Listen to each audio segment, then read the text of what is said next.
Halo semuanya, salam sejahtera untuk kita semua. Kali ini kita akan mempresentasikan hasil pembahasan kami terkait tugas mingguan kedua pada mata kuliah Entrepreneurship. Sebelum itu, kita akan memperkenalkan lagi anggota-anggota dari kelompok 2, yaitu saya sendiri, Naldo Yohardi, NDT Wasita Angkasa, William Yuhandinata, Aldrich William Coles, dan Kevin Patrick Lee. Kali ini kita akan membahas dua topik terkait tugas yang diberikan, yaitu bisnis dan proses model kanvas, dan startup di bidang teknologi informasi. Sekilas mengenai executive summary dari pembahasan kali ini, kita akan membahas sejarah dan perkembangan dari bisnis proses model kanvas, gambaran umum dan dasar teori, elemen-elemen yang digunakan, cara implementasinya, cara pembuatannya, serta contoh penerapan dan penggunaannya. Untuk startup di bidang teknologi informasi, kita akan membahas sejarah dan perkembangan, gambaran umum serta karakteristiknya dan contoh penggunaan dan penerapannya. Kita akan masuk ke bisnis dan proses model kanvas. Secara singkat mengenai bisnis proses model kanvas, sebenarnya terbagi menjadi dua, bisnis model kanvas dan proses model kanvas. Jadi proses model kanvas ini dikembangkan oleh Marco Bijl, James P. Delphine, dan David Rutting, dan merupakan pelengkap dari bisnis model kanvas yang dibuat oleh Alexander Osterwalder. Proses model kanvas akan membantu menjelaskan model pengoperasian yang perlu diadopsikan. 9 blok bangunan dari template desain model bisnis yang kemudian disebut kanvas model bisnis, bisnis model kanvas, awalnya diusulkan pada tahun 2005 oleh Alexander Osterwalder berdasarkan pekerjaan sebelumnya pada ontologi model bisnis. Sejak karya Osterwalder dirilis sekitar tahun 2008, kanvas baru untuk relung atau ekologi tertentu telah muncul. Nah, ini adalah gambar dari bisnis model kanvas. Teori bisnis model kanvas adalah suatu kerangka kerja yang membahas model bisnis dengan disajikan dalam bentuk visual berupa kanvas lukisan agar dapat dimengerti dan dipahami dengan mudah.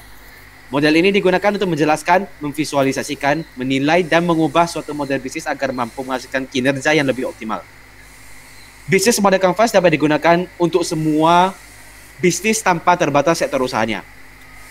Bisnis model kanvas sangat membantu untuk mempercepat proses analisis kekuatan dan kekurangan bisnis. Dengan mengetahui kekuatan dan kelemahan, maka analisis kebutuhan dan profit dapat dilakukan dengan cepat. Selanjutnya adalah gambar dari proses model kanvas. Proses model kanvas merupakan plugin model dan merupakan sebuah pelengkap untuk bisnis model kanvas atau BMC. Meskipun model ini membantu menemukan dan menjelaskan tantangan yang ada di masa depan, proses model kanvas dapat membantu mewujudkannya dalam pengorganisasian. Untuk elemen-elemen dan cara implementasinya akan dilanjutkan oleh Aldrich. Baiklah, sekarang saya akan menjelaskan elemen-elemen yang digunakan serta cara implementasinya. Pertama ada customer segment, adalah elemen pertama yang harus dimiliki saat memulai suatu bisnis model kanvas. Ini menentukan segmen pelanggan di mana yang akan menjadi target dari bisnis pengguna. Contoh implementasinya, pada suatu warung, apabila terdapat seorang penjual dan seorang pembeli, customer segments mencakup si penjual barang dan pembeli sesuai dengan kebutuhan. Kedua, kita memiliki value proposition.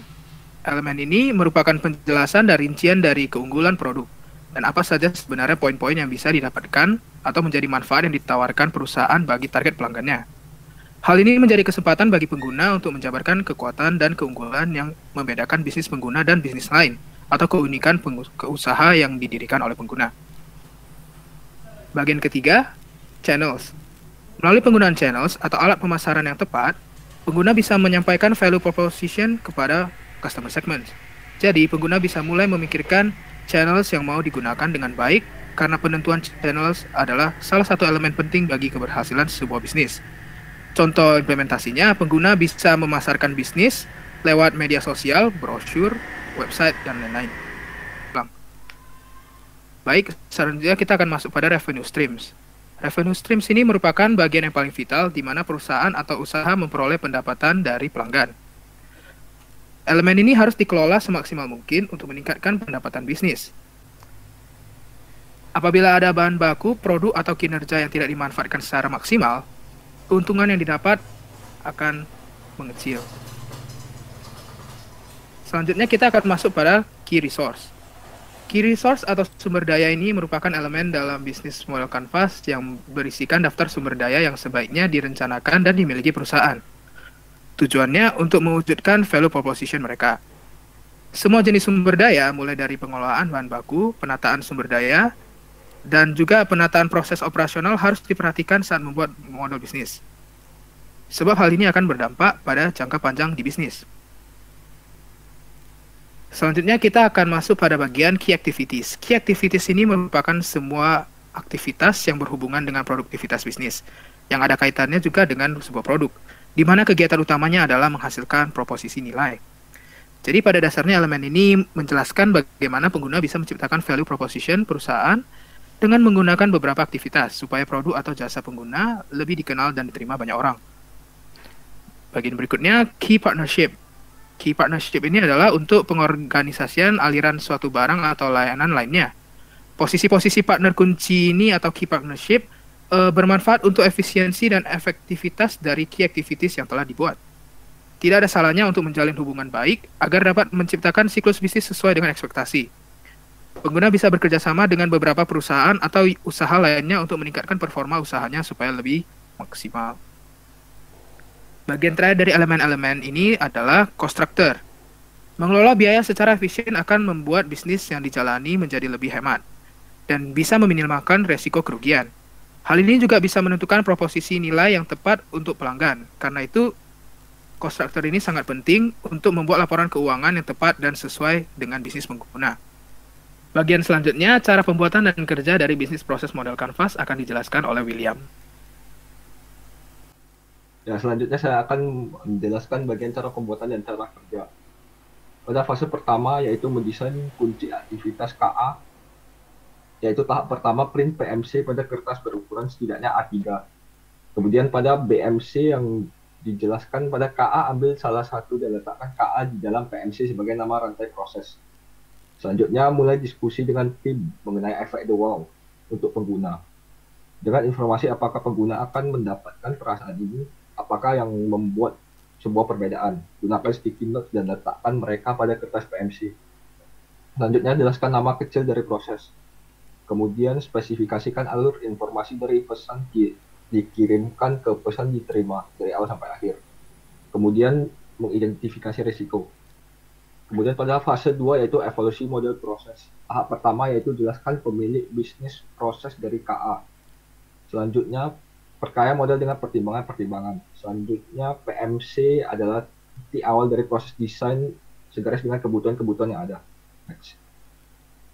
Kemudian ada contoh penggunaan dan penerapan. Ini adalah contoh bisnis model Canvas. Next. Kemudian inilah penjelasannya, yaitu satu customer segment, siapa yang akan membeli produk Anda, siapa yang mau membayar Anda. Kemudian value proposition, mengapa orang memilih untuk menggunakan produk dan jasa Anda, apa keunggulan bisnis Anda dibanding kompetitor lain, apa yang paling menarik dari model bisnis Anda. Kemudian channel, bagaimana cara pelanggan dapat mengetahui produk atau jasa yang Anda tawarkan, bagaimana cara produk atau jasa bisa sampai ke tangan pelanggan, apakah cara itu efektif. Kemudian customer relationship, bagaimana cara Anda untuk selalu connect dengan pelanggan, bagaimana Anda memastikan pelanggan puas setelah menggunakan produk atau jasa Anda. Kemudian ada revenue stream, bagaimana cara bisnis Anda menghasilkan uang, apa saja produk atau jasa yang Anda jual. Next. Kemudian ada key activities, apa kegiatan yang Anda lakukan untuk menciptakan value proposition, apa strategi yang bisnis Anda lakukan sehingga target perusahaan dapat tercapai. Kemudian key resource, apakah sumber daya utama yang harus Anda miliki untuk menjalankan bisnis Anda?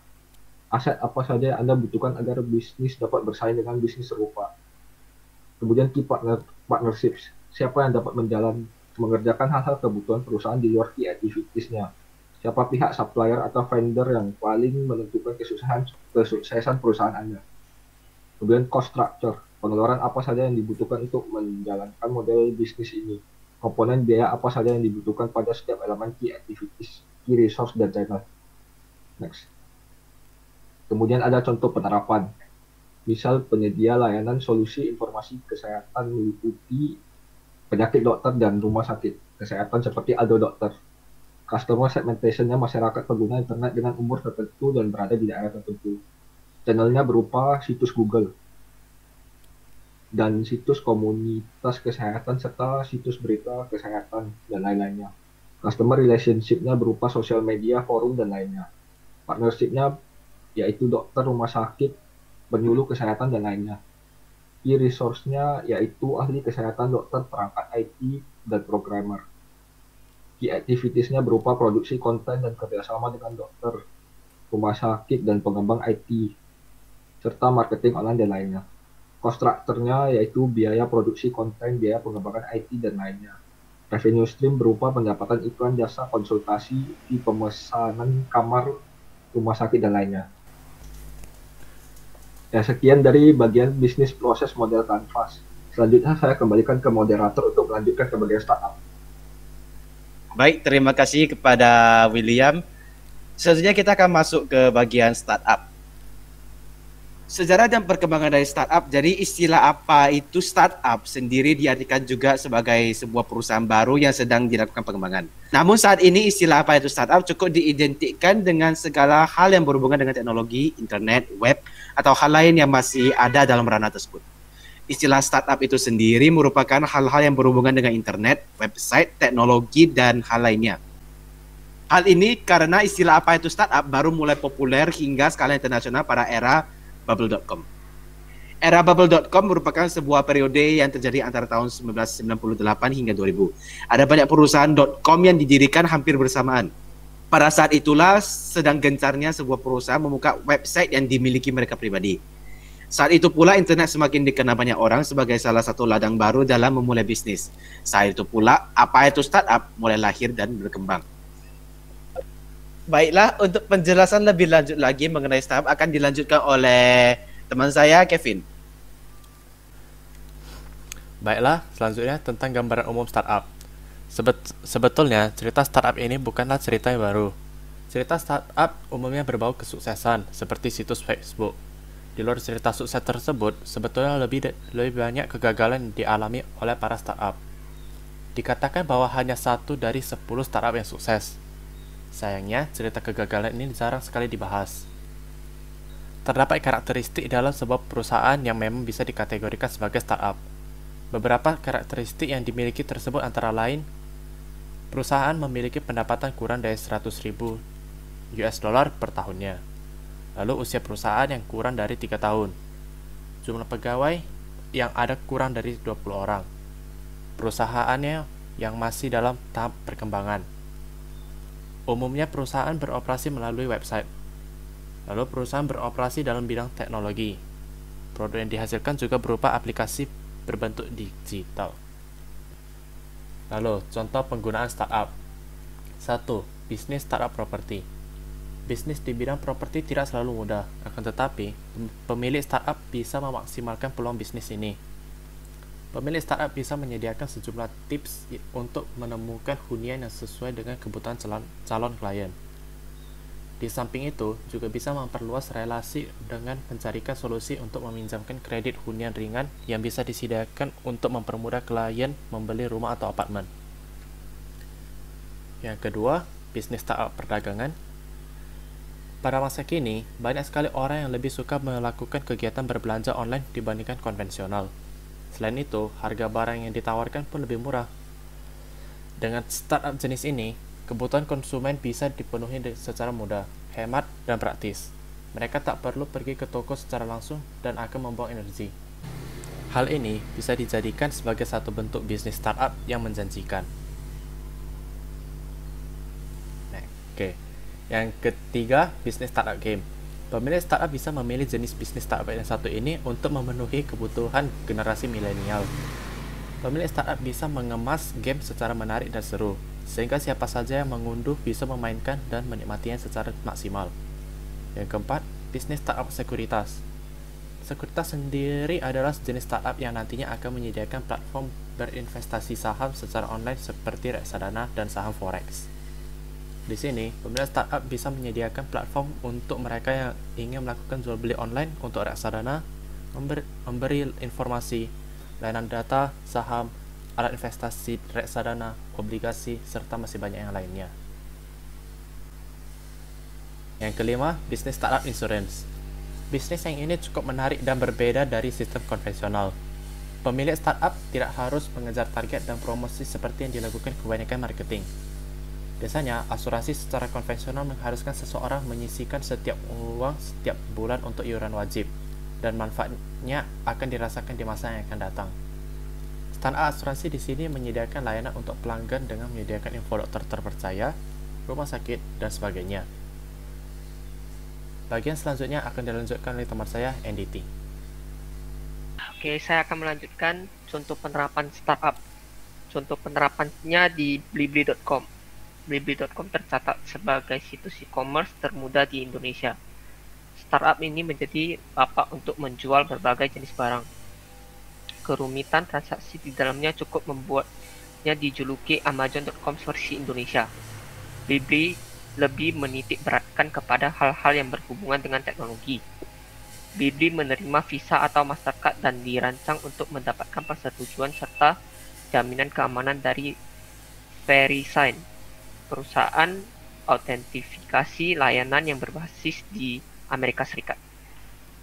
Startup ini dimiliki oleh PT Global Digital Niaga, anak perusahaan grup di Jarum, dan Bank Sentral Asia atau BCA.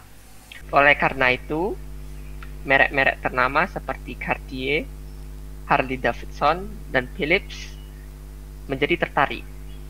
Situs itu dikunjungi sekitar 30.000 orang per hari dan memiliki keterikatan telekomunikasi. Keistimewaan situs ini diperkuat dengan perbankan serta perusahaan dan juga pada kecepatan pengiriman barang. Blibli.com juga berupaya untuk meningkatkan kepuasan konsumen dan menampilkan keunggulan kompetitifnya. Di antaranya, What the Expert Say. Kolom ini bertujuan untuk memberikan referensi pada konsumen mengenai manfaat dari produk. Situs ini juga menampilkan berbagai tweet dari Twitter yang berkaitan dengan situs ini. Ada pula Let's Chat yang memudahkan konsumen untuk berkomunikasi dengan pihak pengelola Blibli.com. Blibli.com menggunakan sistem pembayaran online melalui berbagai layanan pembayaran online. Layanan tersebut antara lain BCA ClickPay, Mandiri ClickPay, dan sebagainya.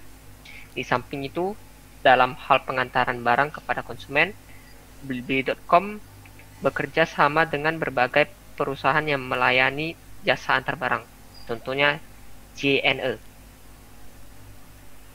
Sekian dari presentasi kami. Mohon maaf jika ada kata-kata yang salah atau menyinggung. Terima kasih.